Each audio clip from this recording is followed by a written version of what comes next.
你有打呼的困扰吗？其实打呼跟睡眠中止症都是因为呼吸道狭窄的原因。除了结构上造成你的呼吸道狭窄，我们的呼吸道包括软腭以及舌根都可能会有松弛的问题，造成你打鼾的现象。今天我们就来教几个简单的小动作，让你自己在家里帮舌头做一点重训，让你的舌头变得紧实，呼吸道更通畅，晚上可以睡得更好哦。第一个动作，舌尖，我们嘴巴张开，舌尖顶住上排门牙，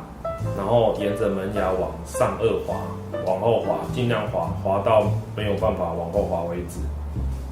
这个动作要用力做20次。这个动作是舌头往上颚顶住，来，嘴巴张开，舌头往上颚顶，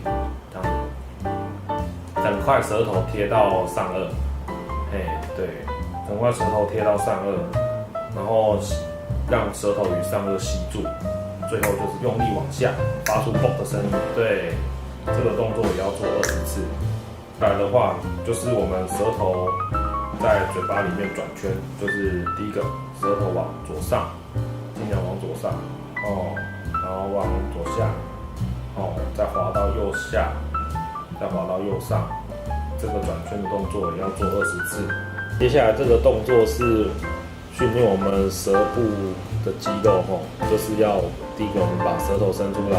然后用力的往上，好像要去舔我们的舌尖。这个动作，对，往上舔，然后固定住，这个动作要持续20秒，